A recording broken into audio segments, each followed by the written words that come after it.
कि परमात्मा पूर्ण ब्रह्म परमेश्वर कबीर जी आए थे और वो यही कहा करते थे कि तुम जिन भगवानों की पूजाएं कर रहे हो, साधनाएं कर रहे हो, ये स्वयं भी नासवान हैं, इनको भी कर्म का दंड भोगना पड़ता है, पाप कर्म का, किए हुए कर्म का।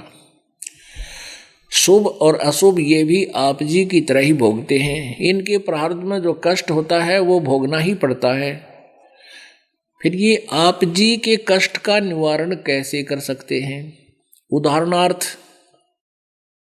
जैसे नारद जी ने श्राप दिया था विष्णु जी को, जिसमें नारद जी शादी विवाह कराने की इच्छा से और श्री भगवान विष्णु का रूप मांगा था, हरि रूप मांगा था। विष्णु जी ने उसको दे दिया, वे ठीक है तुझे तथास्तु हरि रूप दे दिया, बंदर का रूप बन गया। संस्कृत में हरि बंदर को भी कहते हैं। जिस कारण से जब पता चला नारद जी को कि तेरा रूप बंदर का बना दिया विष्णु जी ने, तो उसने श्राप दे दिया। नारद जी ने श्राप दे दिया कि आज मैं अपनी एक पत्नी प्राप्ति के लिए,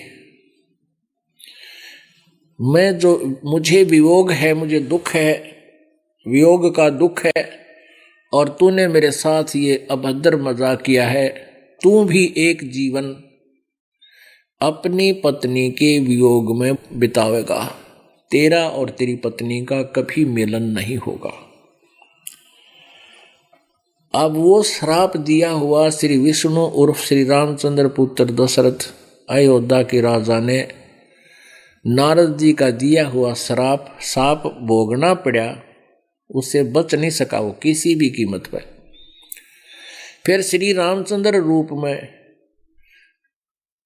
विष्णु जी ने एक बाली को मारा था, उनका आपस में युद्ध हो गया था, और बाली के अंदर एक शक्ति थी कि सामने वाले की 50% पावर वो खींच लेता था, शौक कर लेता था।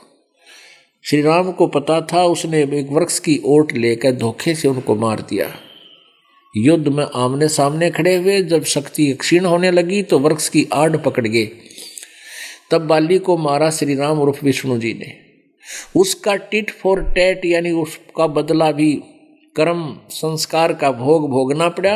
विष्णु जी श्री कृष्ण जी बने, यानी राम जी श्री कृष्ण जी बने, और वही जो बाली था वो शिकारी बना, और शिकारी ने श्री कृष्ण जी के पैर में विषाक्त तीर मार कर उनका वध किया। तब श्री कृष्ण जी ने स्वयं कहा कि भाई तेरा और मेरा ये पिछला टिट फॉर टैट था, आज मैंने अपना बदला दे दिया। उधर से दुर्वासा जी ने श्राप दिया था यादव कुल को इंक्लूडिंग श्री कृष्ण कि तुम्हारा नाश होगा इस कढ़ाई से जिसको तुमने गर्भ पर बनाकर मेरे साथ मजाक किया है, जिसका गर्भ बनाकर। क्या हुआ था कि दुर्वासा जी द्वारका की बनी में जाकर बैठ गया। बनी गांव के साथ का निकटतम जंगल होता था, उसमें पेड़ पौधे बहुत ज्यादा हुआ करते थे पहले। उस बनी में जाकर बैठ गया, और उधर से श्री कृष्ण जी की महिमा लीलाएं देखकर जो यादव कुल बहुत अभिमानी हो गया था, साधु संतों का मजाक करता था, आदर सत्कार नहीं करता था।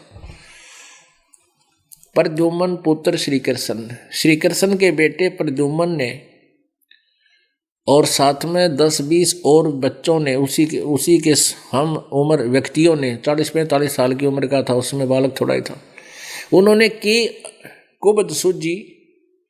उनके मन में आया कि सुना है कि दुर्वासा जी तीनों कालों की जानते हैं, भूत भविष्य और वर्तमान की। उनकी परीक्षा लेते हैं। प्रद्युम्न के पेट पर एक गर्भवती स्त्री का संवांग कर दिया, संवांग, उसके लिए कड़ा बांध दिया पेट पे, लोहे का कड़ा, छोटी सी कढ़ाई जो छौंक छांक लाने का काम आवे 1-2 परिवार के, ऐसी, और उसके ऊपर का बांध दिया थोड़ा लोगड़ कपड़े से, और ऊपर का पहना दिया उस समय की स्त्रियों वाली ड्रेस, एक उसका पति एज ए स्वांग बना लिया और साथ में 10-5 और लफंडर साथ चल पड़े।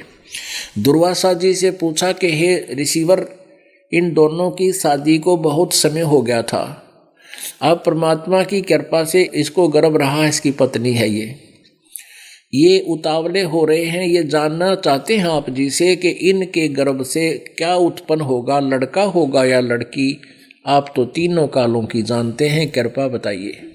अब दुर्वासा जी ने ध्यान मग्न होकर देखा कि ये तो बकवाद कर रहे हैं, पुरुष को स्त्री बनाकर ये धोखा कर रहे हैं। गुस्सा होकर के और दुर्वासा जी ने कहा कि इस गर्भ से यादव कुल का विनाश होगा। पुण्यात्मा, उसी कारण से 56 करोड़ यादव आपस में प्रभास क्षेत्र में लड़का मर गए। और जो कढ़ा था लोहे का, श्री कृष्ण जी ने बताया था कि इसको घिसा कर जमुना में डाल दो, ना रहेगा बांस ना बजेगी बांसुरी।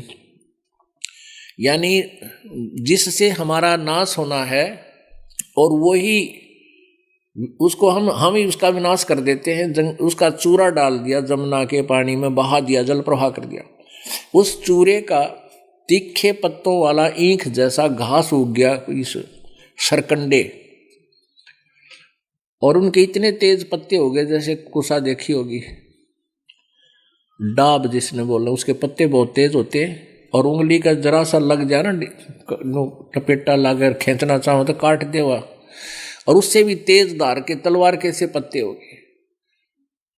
और श्री कृष्ण जी ने बताया था कि तुम्हारा दुर्वासा जी का दिया हुआ श्राप नष्ट हो जाएगा, तुम जमुना में स्नान करके आओ। सभी नर यादव नवजात शिशुओं को भी ले गए श्राप उतारने के उद्देश्य से कि जल में नहाएंगे, जमुना में नहाने से हमारा श्राप उतर जाएगा। प्रभास क्षेत्र विशेष स्थान बताया जहां पर वो चूरा डाला था, वो चूरे के सरकंडे हो गए। तो उस आपस में वहां जाकर वो लड़ पड़े और लड़ते लड़ते सरकंडे निकालने और एक दूसरे को मारे। वो गर्दन पर मारे, तलवार का काम करे, गर्दन धड़ से अलग हो जाए। 56 करोड़ यादव कटका मर गए। श्री कृष्ण जी भी मारा गया उसी के श्राप से। तो पुण्यात्माओं, परमात्मा ये बताते थे कबीर जी, तुम कौन राम का जपते जापम, तात कटे ना तीनों तापम। तुम किस भगवान का जाप करते हो जिससे तुम्हारे 3 ताप भी नहीं समाप्त हो रहे, तुम्हारे आने वाले प्रारब्ध के पाप कर्म भी दुख दूर नहीं हो रहे। तो इन बातों का उस समय तो बहुत दुख हुआ था, क्योंकि हमारे पूर्वज अशिक्षित थे। पुण्यात्माओं, परमेश्वर कबीर जी ने ही आकर के हम काल के जाल में फंसी हुई भोली आत्माओं को यथार्थ ज्ञान देने की चेष्टा की। इन अज्ञानी अनाड़ी स्वार्थी ऋषि महर्षि गुरुओं ने उस यथार्थ ज्ञान को हम तक नहीं आने दिया।